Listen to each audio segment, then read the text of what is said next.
जब हम अलग अलग ग्रहों के नतीजे देखते हैं तो हम उनकी गरिमा, उनके हालात, उनकी स्थिति भी देखते हैं। और वैदिक ज्योतिष में एक बहुत ही जरूरी बात यह भी है कि ग्रह वक्री हो या न हो।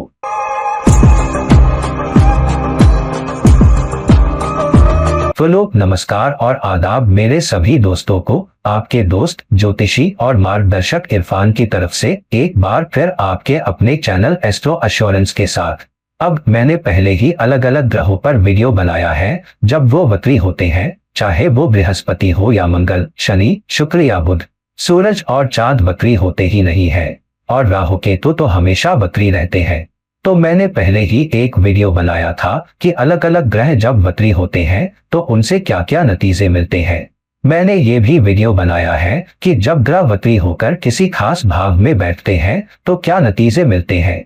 तो आज का वीडियो जो मैं बना रहा हूँ वो है भावों के मालिक यानी भावेश जब वक्री होते हैं तो आपको क्या नतीजे मिल सकते हैं, और फिर उनका ताल्लुक ये देखना कि वो कहाँ बैठे हैं, किस भाव में बैठे हैं। किसी खास भाव के मालिक का वक्री होना और फिर उसका किसी खास भाव में बैठना कुल मिलाकर क्या मतलब, क्या खासियत, क्या प्रकटीकरण लाता है।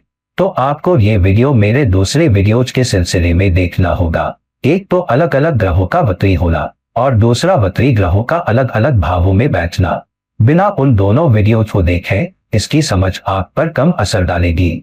तो दोस्तों एक अहम बात यह है कि जब हम भावेश की बात करते हैं तो उसके मूल त्रिकोण राशियां बहुत बहुत जरूरी है, सिवाय इसके कि वो दूसरी राशि हो जो कि लग्न ही हो। मिसाल के तौर पर अगर शुक्र वक्री है तो क्योंकि शुक्र वृष और तुला दोनों राशियों का मालिक है और शुक्र मान लीजिए कुंभ राशि में बैठा है, यहाँ तुला राशि के नतीजे और प्रकटीकरण ज्यादा अहम होंगे जब वो कुंभ में बैठा हो, सिवाय इसके कि लग्न ही वृष हो, लग्न ही दूसरी राशि हो और मूल त्रिकोण न हो। इस बात को याद रखिएगा। तो चलिए अब सीधे पहले भाव के मालिक पर आते हैं। जब वो वक्री होता है तो क्या प्रकटीकरण मिलता है। जब पहले भाव का मालिक वक्री होता है तो हम जानते हैं कि वक्री होने का मतलब ये भी होता है कि कोई कर्मिक कर्ज या कर्मिक बोझ है जो अधूरा है, जिसे हम आगे लेकर चल रही हैं। तो पहले भाव का मालिक वक्री होने का मतलब है कि आपने अपने पिछले जन्म में अपने आप को कैसे संभाला, इसका एक कर्मिक बोझ है। इसका मतलब है कि आपकी शख्सियत के कुछ हिस्से, आपके चरित्र के कुछ हिस्से, आपके दर्जे के कुछ हिस्से, आपकी गरिमा के कुछ हिस्से आपकी पिछली जिंदगी में दूसरों के नजरिए से कम पड़ गए थे, जहां लोगों ने आपको ऐसा शख्स नहीं समझा जो उस खासियत के लिए सच्चा था, उस प्रकटीकरण के लिए सच्चा था, अपने उसूलों के लिए सच्चा था, अपने चरित्र के लिए सच्चा था। शायद आपको चरित्रवान शख्स नहीं समझा गया। आपकी जिंदगी में कुछ कमियां रह गई थी, बड़ी कमियां। तो वक्री पहला भावेश मतलब है कि आपको उस कर्ज को चुकाना होगा, या वो कुछ ऐसा है जो अधूरा है जिसे आपको इस जन्म में पूरा करना होगा। और जहां भी वो पहला भावेश बैठा हो, आप उस भाव के नतीजे तब तक नहीं पा सकते जब तक आप पहले भाव के कर्मिक कर्ज को नहीं चुकाते। तो अगर आपका पहला भावेश मिसाल के तौर पर 11वें भाव में बैठा है तो आपकी ख्वाहिशें और चाहते, आपके कनेक्शन, समाज के ताल्लुकात, अपने सामाजिक रिश्तों से फायदा, ये सब आपको तब तक नहीं मिलेगा जब तक आप पहले भाव के कर्मिक कर्ज को नहीं चुकाते। जिसका मतलब है कि आप अपने आप को गरिमा के साथ संभालें, अपने आप को चरित्र के साथ संभालें और खास तौर पर अपनी सामाजिक जिंदगी से जुड़े, अपने सामाजिक नेटवर्क से जुड़े।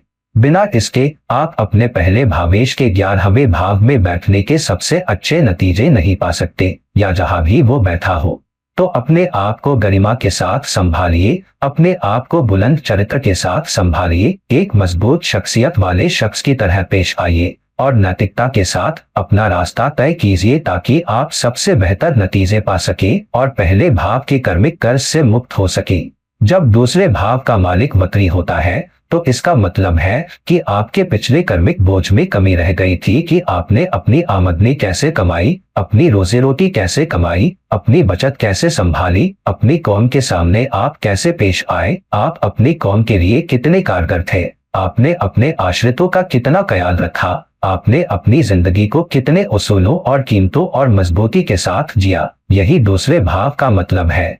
तो जहां भी दूसरे भाव का मालिक बैठा हो उसका प्रकटीकरण अब बहुत बहुत अहम हो जाता है।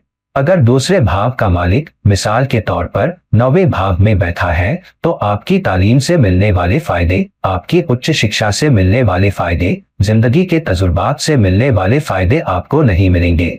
उच्च योग्यताएं हासिल करना आपके लिए मुश्किल होगा जब तक आप दूसरे भाव के कर्मिक कर्ज को नहीं चुकाते, जिसका मतलब है कि बेहतर आमदनी पाने और अपनी शैक्षिक योग्यताओं का इस्तेमाल करने में अगर आप वो शख्स नहीं हैं जो अपने आप को उसूलों और कीमतों के साथ संभालता है, अगर आप पैसे कमाने के तरीके में, पैसे संभालने के तरीके में शॉर्टकट लेते हैं, और अगर आप कौम का ख्याल नहीं रखते, अगर आप अपने आश्रितों का ख्याल नहीं रखते, तो आपकी उच्च योग्यताओं से, आपके तजुर्बात से मिलने वाली उच्च कीमत या उच्च कामयाबी आपको नहीं मिलेगी। तालीम के लिए दूर सफर करना आपके लिए उतना फलदायक या फायदेमंद नहीं होगा। तो अपने आप को मजबूती के साथ संभालिए, खास तौर पर अपने उसूलों और कीमतों में अपनी रोजी रोटी कमाइए, अपनी आमदनी नैतिक बुनियाद के साथ कमाइए और अपनी कौम का ख्याल रखिए, अपने आश्रितों का ख्याल रखिए। तभी आप दूसरे भावेशी बेहतर कामयाबी पा सकते हैं। और जब तीसरे भाव का मालिक वक्री होता है तो इसका मतलब है कि आपकी कम्युनिकेशन स्किल्स, आपने लोगों पर कैसे असर डाला, आपने कितनी मेहनत की, आपने अपने आप पर कितना काम किया और उसमें आप कैसे थे, इसका एक कर्मिक बोझ है।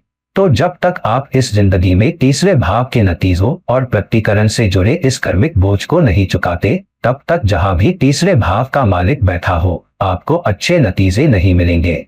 अब मान लीजिए अगर तीसरे भाव का मालिक 7वें भाव में बैठा है तो कनेक्शन बनाना, अच्छे रिश्ते बनाना, पार्टनरशिप में अच्छे होना, अपनी पार्टनरशिप में ज्यादा कामयाबी पाना, एक मजबूत रिश्ते में ज्यादा कामयाबी पाना, ये सब आपको तब तक नहीं मिलेगा जब तक आप तीसरे भाव के कर्मिक कर्ज को नहीं चुकाते, जिसका मतलब है कि आपको ज्यादा सच्चा होना होगा, आपको शब्दों के साथ खेलना बंद करना होगा, आपको ज्यादा स्पष्टवादी होना होगा, मगर आपको ज्यादा ईमानदार, ज्यादा सीधा बिना अपमान जताए होना होगा। और जब आप लोगों पर असर डालने की कोशिश कर रहे हो तो आपको सीधा, स्पष्ट, सरल, साफ और ईमानदार होना होगा, बिना शॉर्टकट लिए। और अपने पड़ोस के लोगों का ख्याल रखिए, शायद उन पर भी कोई कर्मिक कर्ज है। अपने भाई बहनों का ख्याल रखिए, उनके लिए एक बेहतर भाई बहन बनिए क्योंकि शायद वहां भी कोई कर्मिक कर्ज है। और अपनी मेहनत लगाइए, शायद आपकी पिछली पारी में आपने पर्याप्त मेहनत नहीं की थी, जिसकी वजह से आपको इस पारी में रिश्तों के अच्छे नतीजे नहीं मिल सकते, क्योंकि ये तीसरे भाव का मालिक 7वें भाव में है। अगर चौथे भाव का मालिक वक्री है तो एक कर्मिक बोझ है जिसे आप आगे लेकर चल रही है, जो अभी भी पूरा होना बाकी है और चौथे भाव के इलाकों से जुड़ा है। तो हाँ, चौथे भाव की बात है आपकी घरेलू जिंदगी। इसका मतलब है घर में तालमेल बनाए रखना, घर में शांत माहौल बनाए रखना, घर में ज्यादा खुशनुमा माहौल बनाए रखना, घर में ज्यादा खुश मुस्कुराते चेहरे बनाए रखना, इसके लिए काम करना। असल में शायद आपने ही घर की शांति भंग की थी, घर की खुशी भंग की थी, घर के सुकून को तहस-नहस किया था और आपने वो आसपास की चीजें जो जोड़ियात ने आपको दी थी, उनका गलत इस्तेमाल किया था। आपने मिसाल के तौर पर अपनी माँ का अनादर किया था, जिसे चौथा भाव दर्शाता है। तो अब जहां भी चौथे भाव का मालिक बैठा हो, आपको उस भाव के नतीजे तब तक नहीं मिलेंगे जब तक आप चौथे भाव के कर्मिक कर्ज को नहीं चुकाते। तो अगर चौथे भाव का मालिक मिसाल के तौर पर 12वें भाव में बैठा है तो वो ऊंचे फायदे जो आपको किसी विदेशी कंपनी के लिए विदेश में काम करने से मिल सकते हैं, या एक अकेले कलाकार के तौर पर विदेश जाने से, या दूसरों की मदद करने से, दूसरों के लिए दानी बनने से, परोपकारी बनने से, या अपने खर्चों को बचाने से, अपनी मेहनत से ज्यादा निकालने से, क्योंकि 12वां भाव बर्बाद मेहनत और बर्बाद खर्च का भी भाव है। तो आपका पैसा आपके लिए उतना कारगर नहीं होगा, आपकी मेहनत आपके लिए उतनी कारगर नहीं होगी जब तक आप चौथे भाव के कर्मिक बोझ को नहीं चुकाते। घर में ज्यादा तालमेल बनाकर, घर में ज्यादा शांत माहौल बनाकर, अपनी घरेलू जिंदगी को बेहतर ढंग से जीकर, अपनी माँ के साथ बेहतर सुलूक करके और चौथे भाव की चीजों को संभालते वक्त ज्यादा मजबूत नैतिक बुनियाद इस्तेमाल करके। जब 5वें भाव का मालिक वक्री होता है तो 5वां भाव है किस बारे में? 5वां भाव है आपकी रोमांटिक जिंदगी, बच्चे, उतार चढ़ाव, आपकी करियर में हलचल, क्योंकि 5वां भाव 10वें भाव का 8वां भाव है। तो इन सब इलाकों के नतीजे वो हैं जहां आप अपनी पिछली पारी में कम पड़ गए थे। कहीं आपने किसी को कम आका था, कहीं आपने अपने बच्चों को सही कीमतें नहीं दी, आपने अपने बच्चों का ख्याल नहीं रखा, शायद आपने अपने बच्चों को त्याग दिया, या आप अपने रोमांटिक रिश्तों में सच्चे नहीं थे। शायद आप वो शख्स थे जो एक फितरी थे, जो एक कासानोवा थे और एक रिश्ते से दूसरे में बिना किसी मजबूत वादे के घूमते रहे। तो इस जिंदगी में पांचवें भाव के कर्मिक बोझ को, उसके कर्मिक कर्ज को चुकाए बिना जहां भी आपका पांचवा भावेश बैठा हो, आपको उस भाव के नतीजे नहीं मिलेंगे। अब अगर पांचवा भावेश मिसाल के तौर पर छठे भाव में बैठा है, जो कि सेवा का भाव है, नौकरी का, प्रतियोगिता पर काबू पाने का, अपनी प्रतियोगिता को बेहतर करने और प्रतियोगी मैदान में कामयाब होने का, मुकदमेबाजी और कोर्ट केस में कामयाब होने का, नौकरी में करियर बनाने में कामयाब होने का, किसी के अधीन काम करने में कामयाब होने का, टीम के माहौल में कामयाब होने का, तो ये सब आपको तब तक नहीं मिलेगा जब तक पांचवें भाव का कर्मिक बोझ जो आप ढो रहे हैं वो चुकाया नहीं जाता। जिसका मतलब है अपने रोमांटिक रिश्तों में सच्चे रहिए, जो आप हैं उससे ज्यादा रोमांटिक शख्स बनिए और ज्यादा रोमांटिक बनने और अपने रोमांटिक रिश्तों में ज्यादा देने की कोशिश कीजिए। अपने बच्चों का बेहतर ख्याल रखिए, उन्हें कीमतें दीजिए और अपने करियर में बदलाव लाने के लिए शॉर्टकट मत लीजिए, क्योंकि पांचवा भाव है क्या? पांचवा भाव आपके करियर में हलचल, उतार चढ़ाव, तूफान का भी भाव है, क्योंकि ये 10वें भाव का 8वां भाव है। तो अपने करियर में बदलाव लाने की कोशिश में कोई शॉर्टकट मत लीजिए, कोई शॉर्टकट मत आजमाइए, सच्चे रहिए, चरित्रवान शख्स बनिए। बस इसी के जरिए आप अपनी सेवा से, अपनी नौकरी से और किसी के अधीन काम करने से बेहतर फायदे पा सकते हैं। अगर छठे भाव का मालिक वक्री है तो छठे भाव के इलाके वो है जहां एक कर्मिक बोझ है, जहां आप अपनी सेवा में कम पड़ गए थे, जब आप अपने टीम के सदस्यों से प्रतिस्पर्धा कर रहे थे या प्रतिस्पर्धी माहौल में थे तब कम पड़ गए थे। शायद आपने धोखा दिया, आप चालाक थे, आप बदनाम करने वाले थे, आपने गैरजायज तरीके अपनाए, आपने उतनी मेहनत नहीं लगाई जितनी एक सेवा के माहौल में चाहिए। अगर आप किसी की सेवा कर रही हैं, अगर आप किसी के नौकर हैं, तो एक कर्मिक बोझ है जो आप ढो रहे हैं, जो अभी भी अधूरा है, जिससे आपको मुक्त होना है, जिसे आपको चुकाना है। अब जहां भी छठे भाव का मालिक बैठा हो, आपको उस भाव के नतीजे तब तक नहीं मिलेंगे जब तक छठे भाव का कर्मिक बोझ, उसका कर्ज चुकाया नहीं जाता।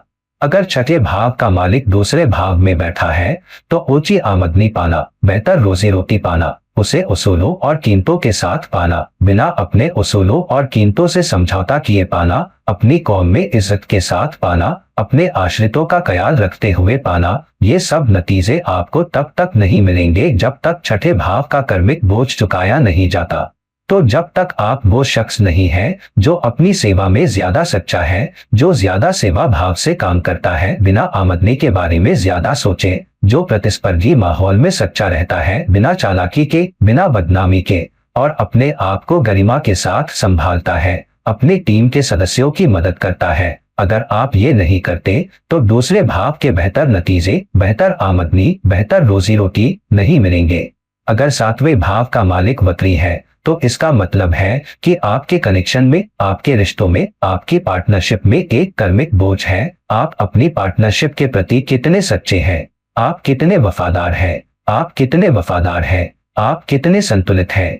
तो बिना सातवें भाव के कर्मिक बोझ को चुकाए आपको उस भाव के नतीजे नहीं मिलेंगे।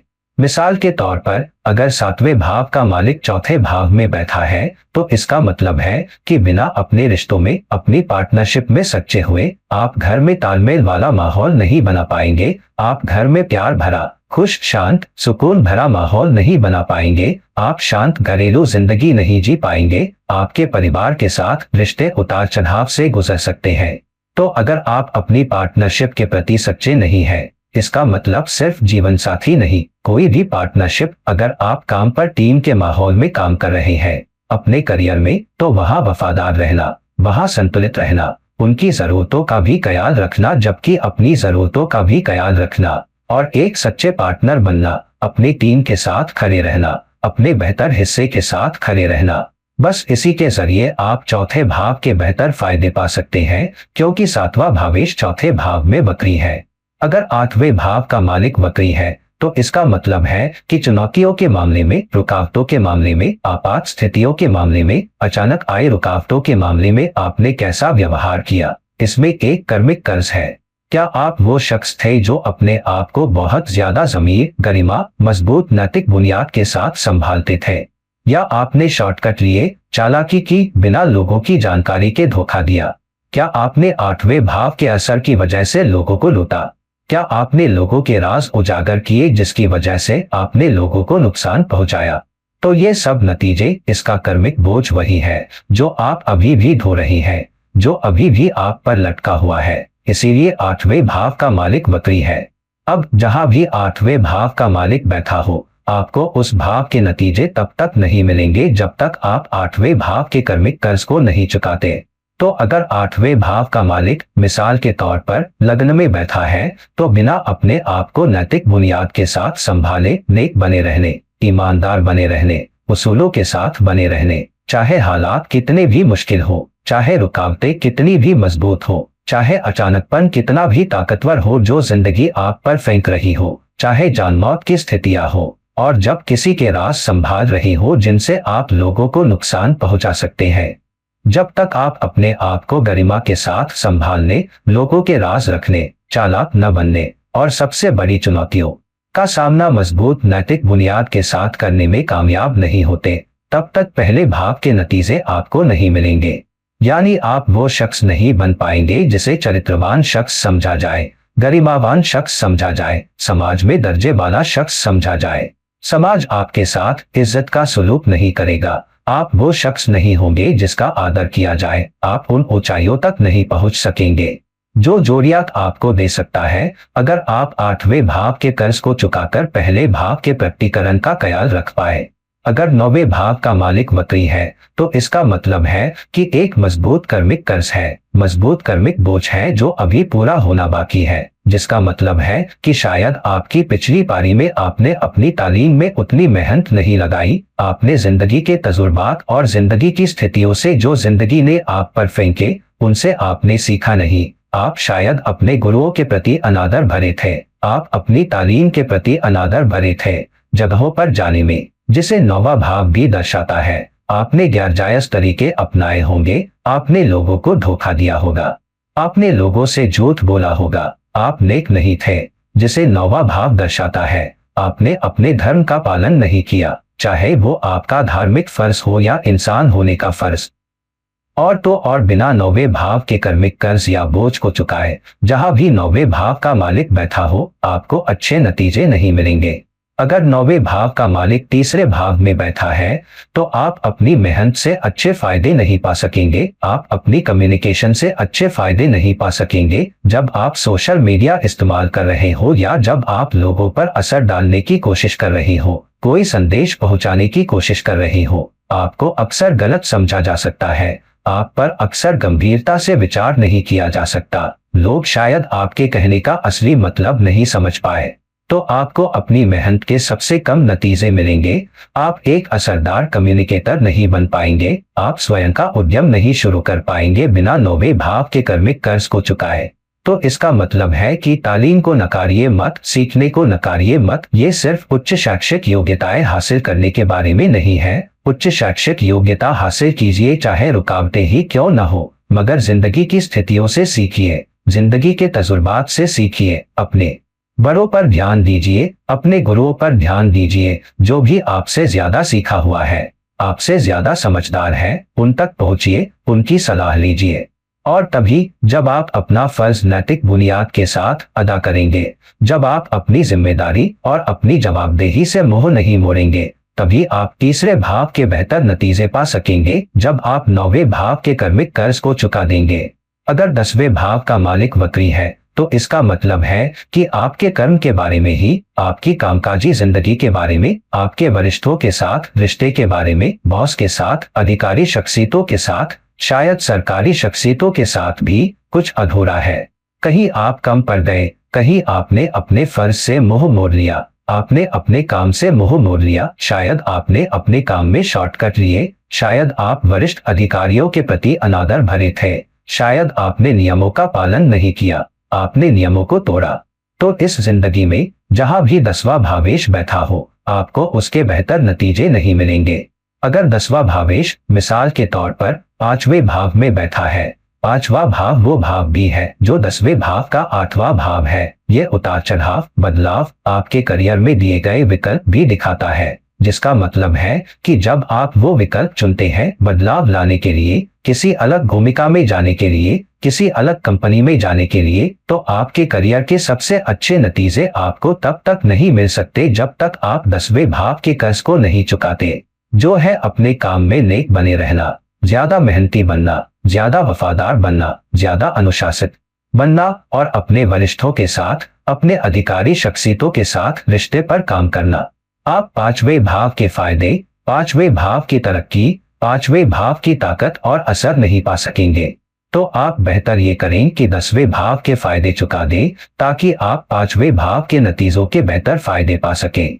अगर 11वें भाव का मालिक वक्री है तो इसका मतलब है कि समाज के साथ आपके कनेक्शन के बारे में, आपने समाज में अपने आप को कैसे संभाला, आपने सामाजिक प्रतिक्रियाओं का कैसे ख्याल रखा, आपने सामाजिक जिम्मेदारियों का कैसे ख्याल रखा, इसमें कुछ अभी भी अधूरा है। शायद आप सामाजिक मुद्दों के लिए बेहतर योगदानकर्ता नहीं थे, शायद आपने सामाजिक मुद्दों से मुंह मोड़ लिया, शायद आपने सामाजिक मुद्दों में धोखा दिया, शायद समाज का पैसा या किसी सामाजिक मुद्दे के लिए पैसा आपके पास रखा गया था, आपने कुछ शॉर्टकट लिए, आपने अपना सामाजिक हिस्सा नहीं निभाया।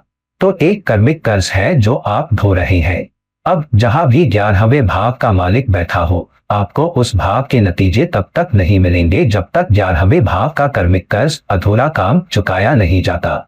अगर 11वें भाव का मालिक 7वें भाव में बैठा है तो बिना 11वें भाव के कर्मिक कर्ज को चुकाए आप अपनी पार्टनरशिप में अच्छा नहीं कर पाएंगे, आप अपने कनेक्शन में अच्छा नहीं कर पाएंगे, आप अपने रिश्तों में अच्छा नहीं कर पाएंगे। रिश्ते उतार चढ़ाव से गुजर सकते हैं, रिश्तों में तनाव आ सकता है, रिश्ते असंतुलित हो सकते हैं और बहुत सारी निराशा और बेचैनी हो सकती है। तो कर्मिक कर्ज चुकाइए, एक सामाजिक मुद्दा उठाइए, समाज में अपने आप को गरिमा के साथ संभालिए, एक बेहतर नागरिक बनने की कोशिश कीजिए, अपने समाज में, अपने पड़ोस में, अपने शहर में एक नागरिक के तौर पर अपने कार्यों के लिए ज्यादा जवाबदेह बनिए और एक मुद्दे को पूरे जोश के साथ उठाइए और उस मुद्दे के साथ पूरा इंसाफ कीजिए। किसी मुद्दे के लिए जिए, किसी मुद्दे के लिए खुद को समर्पित कीजिए और अपने मुद्दे के लिए अधिकतम योगदान दीजिए। तभी आप 11वें भाव के कर्मिक कर्ज अधूरे काम से मुक्त हो पाएंगे और 7वें भाव से ज्यादा फायदा पा सकेंगे जहां आपका 11वां भावेश बैठा है। अगर आपके 12वें भाव का मालिक वक्री है तो इसका मतलब है कि एक बहुत मजबूत कर्मिक कर्ज है कि आपने एक गरिमावान शख्स के तौर पर, एक ऐसे शख्स के तौर पर जिसने अपने ऊपर पैसा उड़ाया, एक ऐसे शख्स के तौर पर जिसने अपने जन्म के देश से भागकर विदेश में शरण ली, शायद जिम्मेदारियों से बचने के लिए, शायद जवाबदेहियों से बचने के लिए, शायद पैसा उड़ाने और बेहतर जिंदगी जीने के लिए अपने आप को कैसे संभाला। शायद कुछ ऐसी चीजें थी जो आपकी जगह पर मना थी और आप किसी और जगह बेहतर वक्त गुजारने गए, शायद आप अपनी जमीन से दूर चले गए क्योंकि आप घर पर जिम्मेदारियां लेने के लिए तैयार नहीं थे और आप दानी नहीं थे। आपने शायद दान के पैसे को किसी और चीज पर, अपने ऊपर, अपने खर्चों पर उड़ा दिया और आपने आध्यात्मिक रास्ते से मुंह मोड़ लिया। आपने एक ज्यादा भौतिकवादी रास्ता अपनाया जिसकी वजह से एक कर्मिक कर्ज है, 12वें भाव का अधूरा काम है जो अभी भी लटका हुआ है। तो जहां भी 12वें भाव का मालिक बैठा हो, आपको उस भाव का नतीजा तब तक नहीं मिलेगा जब तक 12वें भाव का कर्मिक कर्ज चुकाया नहीं जाता।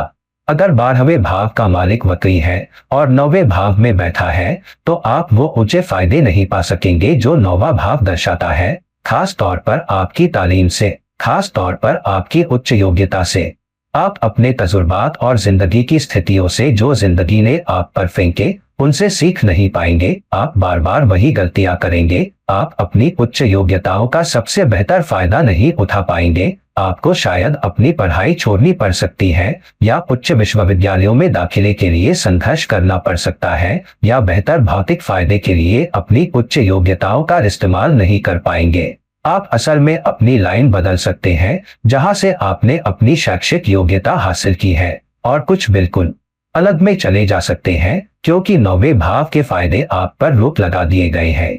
आप सीमाओं के पार लोगों के साथ कनेक्शन में फायदा नहीं पा सकेंगे। आप लंबी दूरी के सफर में फायदा नहीं पा सकेंगे। ये सब इसलिए है क्योंकि आप 12वें भाव के कर्मिक कर्ज को चुकाने के लिए तैयार नहीं है। तो अगर आप वो शख्स हैं जो ज्यादा आध्यात्मिक बन जाते हैं, अपने ऊपर पैसा खर्च करना बंद कर देते हैं, अपने ऊपर पैसा उड़ाना बंद कर देते हैं, दान के लिए ज्यादा देते हैं, अपने प्रयासों में ज्यादा दानी होते हैं, सिर्फ पैसे के जरिए नहीं, आप अपने चरित्र में ज्यादा दानी है, आप अपने कम्युनिकेशन में ज्यादा दानी है, आप अपने कार्यों में ज्यादा दानी है, तो आप 12वें भाव के कर्मिक बोझ को जो आप ढो रहे हैं उसे कम कर पाएंगे और छोड़ पाएंगे और 9वें भाव से ज्यादा फायदे पा सकेंगे। तो अब तक हम इससे गुजर चुके हैं। अगर आपके पास कोई वक्री ग्रह है जो किसी दूसरे भाव में बैठा है, तो आप कौन सा कर्मिक बोझ ढो रहे हैं? आपकी क्या जिम्मेदारी है ताकि आप उस अधूरे काम से मुक्त हो सके जो आपका है, जिस भाव में वो वक्री ग्रह बैठा है? तो प्लेसमेंट पर ज्यादा ध्यान दीजिए, प्लेसमेंट को बेहतर समझिए। मेरे दूसरे 2 वीडियो देखिए कि कौन सा ग्रह वक्री है और किस भाव में वक्री हो रहा है और उसका प्रकटीकरण, ताकि वक्री ग्रहों के दूसरे भावों में बैठने के मतलब का बेहतर इस्तेमाल कर सके। तो दोस्तों, इस वीडियो को लाइक कीजिए, इस वीडियो को शेयर कीजिए और अगर आप मेरे साथ एक निजी परामर्श चाहते हैं तो कृपया नीचे दिए गए लिंक पर मुझसे संपर्क कीजिए। किसी और वक्त किसी और वीडियो के साथ मिलते हैं। ये रहे आपके दोस्त ज्योतिषी और मार्गदर्शक इरफान। विदा लेते हैं।